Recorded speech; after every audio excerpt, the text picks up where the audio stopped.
Dieu. N'oubliez pas ce que Dieu a fait pour vous. Lorsque vous étiez dans la détresse, au moins une fois dans votre vie, Dieu vous a aidé. Dieu a montré à travers des signes, à travers des hommes, à travers des femmes, qu'il est avec vous. Un jour,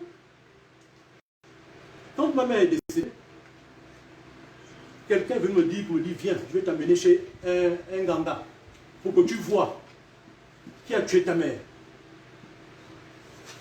Nous sommes allés chez l'Onganga et l'Onganga nous a amenés au Cap Estérias.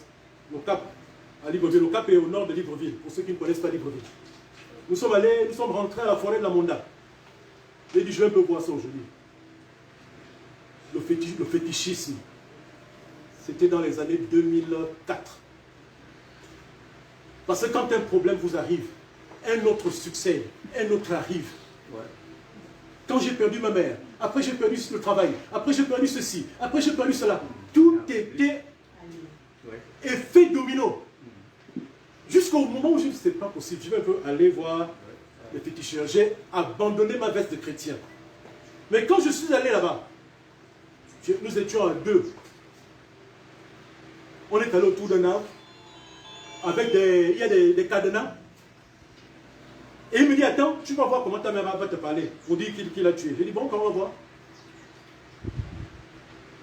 La voix parle. J'ai dit, mais la voix là, c'est pas la voix de maman, je connais quand même la voix de maman. Et l'esprit est venu me dire, Michel, mais si tu meurs là aujourd'hui, tu penses que tu vas venir chez moi? Si tu meurs là, l'esprit est venu. En fait, Dieu m'a rappelé ce pourquoi il m'avait amené ici-bas. Le mandat qu'il m'a donné. Parce que nous avons tous un mandat, je l'ai dit au début. Saül avait un mandat, c'est celui de préserver la nation d'Israël sur les voies de l'Éternel. Et Dieu, ce jour-là, m'a rappelé que je ne devais pas être là. Je suis chrétien, j'ai confessé Christ. Je ne devais pas être là où on demande aux morts de revenir à la vie. La Bible dit que quand quelqu'un est mort, il est mort. Les morts n'ont pas, c'est dans Ecclésiaste, les morts ne peuvent pas venir et, enfin je paraphrase, venir être sur nous et continuer à discuter avec nous. C'est Salomon qui le dit.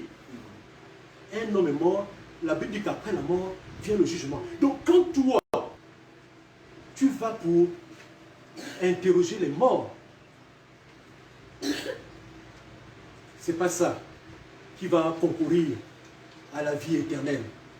Parce que depuis la semaine dernière, nous parlons de nous battre, de tout mettre en œuvre pour que nous puissions hériter de la vie éternelle. C'est ça notre sujet central.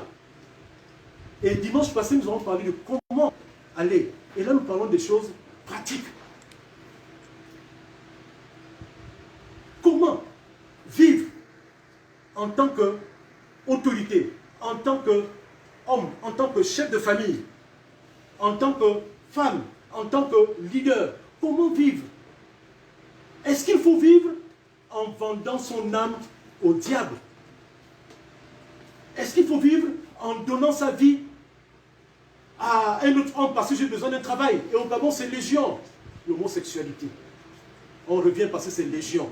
Pour avoir un travail au Gabon, il faut être homosexuel. Pour avoir une promotion au Gabon, il faut être homosexuel. Ou il faut être pédophile. Ou il faut tuer des gens. Ce n'est pas possible dans une nation où l'Éternel est roi. Ça ne peut plus être ainsi. On doit dénoncer cela. Gabon, n'oublions pas que Dieu nous a choisis. Dieu nous a mis au centre de l'Afrique pour être une nation où rayonne, où coule le lait et le miel. Que faisons-nous de notre pays avec toutes ces pratiques étrangères? Aujourd'hui, pour être ministre, il faut aller à Montbouette parce qu'il y a plein de féticheurs étrangers là-bas, dans les zones de Montbouette. Mais quand tu es né dans le ventre de ta mère, est-ce que tu savais que tu devais être ministre? Toi qui vas maintenant voir les féticheurs, toi qui vas maintenant voir les nécromanciennes, tu vas interpeller les morts.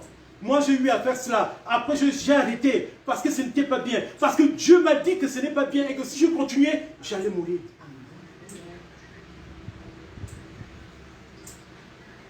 Tu tu es directeur général aujourd'hui.